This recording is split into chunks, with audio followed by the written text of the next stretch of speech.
Okay, hi guys, welcome back to the Audio Levels channel. Welcome back to another review, and today we have something special. This is the Dunu Stufio SA6 MK2. Now, I've been taking a lot of time to do this review. I've been listening to them for over a month now. And I wanted to get this right because this one's important for me and important to what I've been saying for a long time. Now, about 2 years ago, I reviewed this little beauty. This is the Canera Sculled 5 balanced armatures, straight up amazing earphone. Another amazing earphone, all balanced armatures, Fearless Audio S8 Pro or S8P. These are incredible earphones that I feel have been overshadowed by a lot of people jumping on the hype trains of tribrid design, planar design, other stuff like that. Those all have their own merits, but balanced armature can still sound fantastic once it's implemented correctly. Now, one of the greatest companies in audio of all time, disagree with me if you want, is Dunu. And they're one of the most unappreciated companies because their level of innovation and their roots going back into the earlier days of the sort of 2000s of IEM production and stuff like that, when we started to get some really good stuff. They were overshadowed in the early days a little bit by VSonic with the GR07, but Dunu and Top Sound, or Dunu Top Sound as they were known back then, they had some interesting stuff with a little bit of weird design. But then it was when they started bringing out the sort of DK 2001s and so on, where they started doing these dual dynamics. At the time, JVC couldn't get the cohesiveness in the dual dynamic drivers. There was an overlap that sounded kind of weird, and you could hear differences between the drivers in terms of where they cut off with the mid-range and so on. Dunu were the first company to tune that stuff and really nail it down and get it right. They've been innovators for a long time, and one of the big innovations of recent times that they've done is, of course, the Hulk cable. Once they came out with the Hulk cable, it was with the interchangeable system, where basically you pull this and you can swap between balanced connectors, regular 3.5 or whatever you want on the end of it. My point is that they've always been ahead in the innovation, but their quality has always been absolutely fantastic. If we go back a few years and we have something like this beauty that I still listen to today, this is the Dunu Zen. Absolutely fantastic earphones right through the line, going back DK3001, 4001 was actually worse than the 3001. The 2000s, absolutely fantastic. And it comes down to the way they tune their earphones. Tune with a very natural presentation that is not as aggressive as some of these other Chi-Fi brands. Now, the SA6 MK2, I believe there's been the SA6, which I've reviewed before. I've tested the Ultra, much more of the same, but this one seems to hit a level of refinement that the others didn't. In terms of the packaging is definitely understated. It's good quality, but it doesn't really scream premium product on the outside. But then you open it up and you're presented with this beautiful carry case, which is just absolutely gorgeous. And on the inside you get your usual host of incredible accessories that do not come with, lots of ear tips, interconnects and so on. But the big star of the show in this one is actually the cable that's included. It's basically, this is the cable that comes with it, and it is like a slimmed down version of the Hulk. I mean, everything, the build quality on it's fantastic, the interchangeable system's fantastic, recesses on the 2-pin connectors, that is a deep recess into the earphones themselves. This cable alone is like $100 plus earphone cable.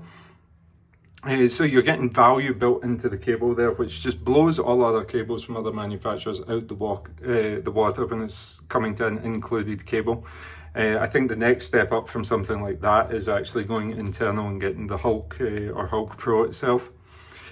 Now, the earphones, Dunu, at first they resisted a lot of the pushes for everybody to go towards these resinous shells, and they actually stuck out by one of the ones that they stuck to this industrial design that I think was a little bit to their own detriment, because people never really warmed to the design. The design looked kind of industrial, and you couldn't differentiate between a $200 Dunu and a $1,000 Dunu. It was just like a nice, well-made metal body, but it didn't have that lusciousness of other things that were out at the time, like say the Campfire Audio Solaris originals and so on.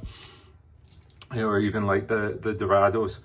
It didn't really catch on with people, is what I'm saying. But for the balanced armature line, their studio line, when they released the SA6, they came out with a resin shell, and they do it as well, or if not better than everybody else. Now, it's going to be hard to show this on camera, but the level of the finishing is absolutely fantastic, but the contouring for the ergonomics is even better. There is no wasted space here. If I can pick up something like the SA6, companies usually form to this general triangular shape that sits in your tragus, antitragus area, and they provide a little bit of protrusion here and here. Dunu, you can see it's got a deep cavity going in there and at the back here, so they're removing any of the unnecessary space, so that, you know, the earphone that sits in your ear is just the necessity that they need to produce the sound, and keeping it as small as possible with as minimal excess. So I found these extremely comfortable, also extremely easy to get in and out the ear, because this, you can see, sits perfectly in the fingers, so when you're inserting it into the ear. The other thing, a deep recess. This is something that a lot of the earphones have been missing. You can see even on the Kinera Skull, the recess is definitely not as deep on the Kinera Skull as it is on the SA6. That is a deep recess, and that's going to provide more protection for you when you're using it, and maybe getting some sweat or water ingress or dirt ingress. It's more blocked off by having a deeper recess in there. The tips, it's a tri-bore system on the end here, and the internals of it is running,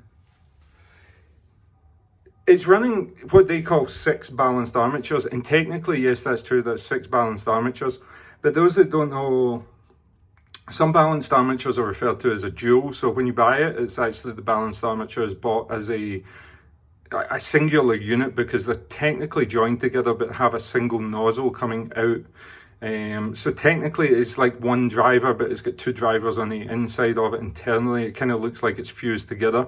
I think what they've done is they've actually done a dual woofer for the bass and a dual tweeter at the top end. So there's some debate in technicalities of whether or not that is actually a true separate driver, because it's producing the sound through the same nozzle, is basically what I'm getting at. So it's not a completely independent 6 driver setup. Now, the Skull, they have 5 balanced armatures and might be in a similar sort of configuration, but those that watch the channel and regularly watch the channel know that I rave about the Skull. I talk about the Skull all the time. I'm like, this, like, despite all these amazing $1,000+ earphones that I have sitting over here, the Skull are my most listened to earphones still today, like 3 years after I first reviewed them, 2-3 years. They're absolutely stunning, but it's the sound, it's the naturality of the presentation, the smoothness of it. It's almost like an acoustic feel to like listen to a set of Skull. It doesn't force anything, everything's just natural, airy, very good, like balanced armature sound that harkens back to the earlier days in this hobby, like round about the early sort of 2000s, when we were messing about with single balanced armatures. In fact, my all-time favorite earphone ever was a balanced armature earphone that I'm going to do a special video on. These things are not available anymore. They are very hard to get, but if you can get one, they are absolutely incredible. I'm not going to say what it is, but be tuned for a full-length video discussing this earphone, why it was so amazing and why it's still so good today. And it's over 10 years old, I think, at this point. Now, the SA6 is very similar to the Kinera Skull. Very, very similar. And that's just in terms of the presentation, the way that it produces the music. It works well with all genres. It's very smooth, it's very engaging, it's very natural sounding.